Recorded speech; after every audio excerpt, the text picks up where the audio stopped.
Sorry. How you doing, Jim? Sorry. I'm doing great. A little tired. How are you doing? I'm sure you are. Obviously you were physically ready for today, Jimmy. But what was the mental preparation like? And did you feel any pressure out there to perform? I didn't feel pressure just because I've been preparing for it for so long. But mental preparation was just like a game. Went through my visualization, did some mindfulness this morning. But just like a game, you practice for it for so long, and then you got to go out and execute. So I'm lucky that I've had a lot of reps at games. So go ahead, Rich Walsh, KDK.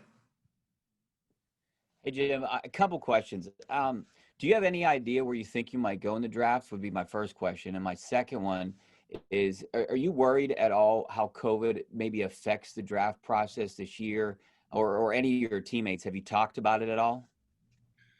So one, Rich, I don't know where I'm going to go. I told my agent, Jason, I don't want to hear it.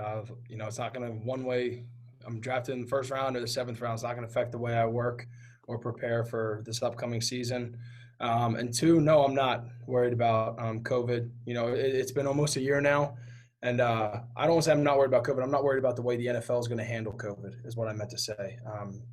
College football has done a great job and the NFL has done a great job to make the seasons happen. So I don't have any doubt that they'll be able to run a successful draft this year. We'll go to Alan Saunders, Pittsburgh Sports Now. Hey, Jim.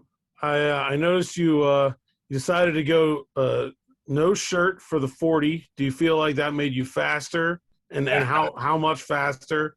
And sort of making light of that, but as a lineman, like how much does a 40 matter? I mean, you're not ever going to run 40 yards down the field. How much did you pay attention to it? And how much do you think it matters in this process?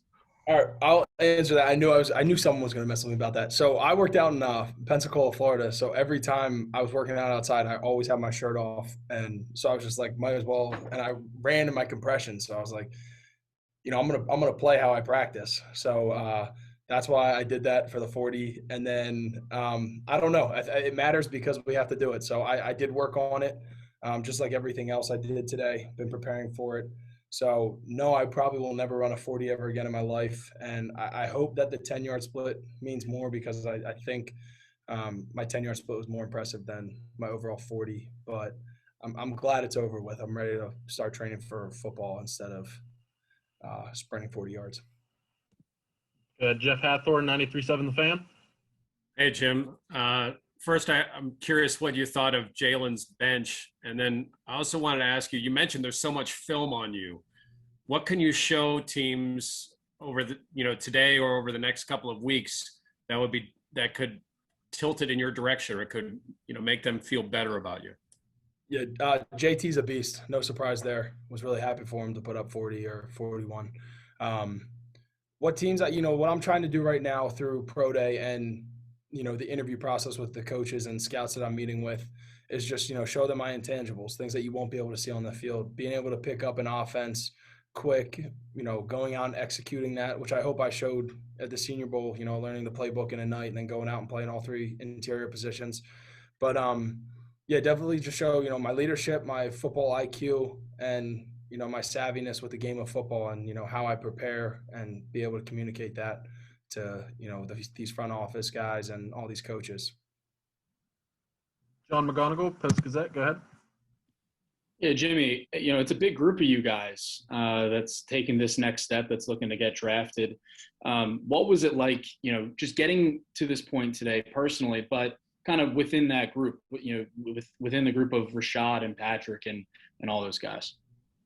It's been a great experience. It's something that ever since 2016, when I went and watched the Pro Day in 2017 and 18, something that I've dreamt of to get to this level and, still a lot of work to do, but I was happy to do it with all those guys. And, there was a big number of us out there, which we're fortunate. We've had some, a lot of talented players come through here. So, it was a great day and an overall, good experience. Just a couple more. We do have some other guests on deck here. We'll go Brian Batko with the Post-Gazette. Hey, Jimmy.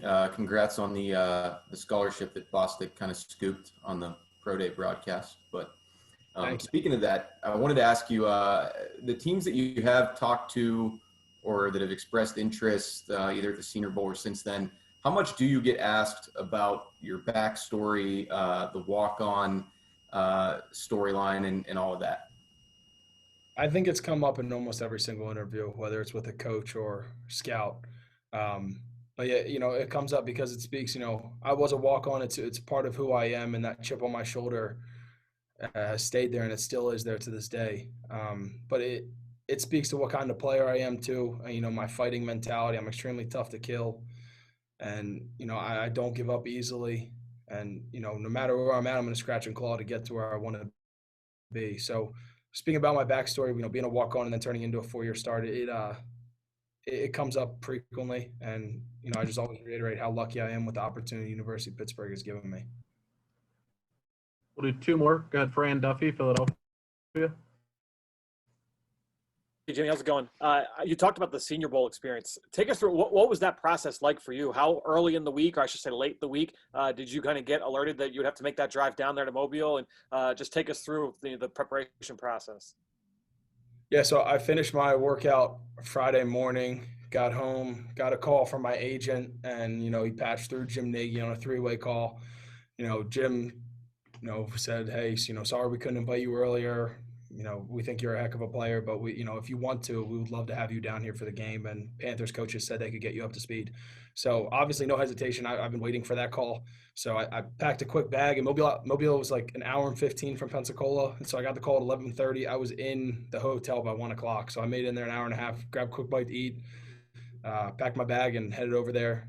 I had to wait like 3.5 hours for a COVID test though. So I missed a lot of the meetings and the walkthrough. I didn't get any of that. And then Coach Brando Jr. and Coach Pat Meyer, the O-line coaches, spent about half hour with me. And then they gave me a playbook to take up to my room. I grabbed a to-go dinner and the playbook, studied up, woke up the next morning, got my breakfast and my ankles taped, and then played some ball. So it was a great experience. And, I wouldn't have changed it. So it was able to show, my football IQ and how, I'm versatile, able to play all 3 interior positions, and I can pick up an offense that quickly. You were there for a day, but did one guy stand out to you in terms of just the way that you had to match up with him when you were down there? My boy Weave. I want to get Weave a lot. Pat too. Both fantastic players. So it was fun to go against them. We'll do the last one, Evan Shankert. Hey, Jimmy, how are you? I'm good, Evan. Good. So as we've seen a lot in the NFL recently, guys like J.C. Tretter, the recently retired Marquise Pouncey, your best ability is availability. And you went through most of your college career, minus the one, was it your sophomore or junior year with injuries. What has been the key to your success in really being able to play all games throughout the season, keep yourself healthy? Because I feel like that's really going to help you. Do you think that's really going to help you translate over to a long career in the NFL? Most definitely. I think I've had some good role models here, starting with, Brian O'Neill, my redshirt freshman year. He was my tackle, and he really, showed me the way to, prepare, take care of the little things. They pay huge dividends on the back end. So I think, the combination of my consistent preparation and the same routine every single day has helped me excel and improve consistently. So I think it definitely will help me. And I already think I have a pro routine, but I know there are a lot of things I will have to improve upon when I get to the league. But I think the combination of my preparation and my consistent routine definitely have helped me, sustain my level of play.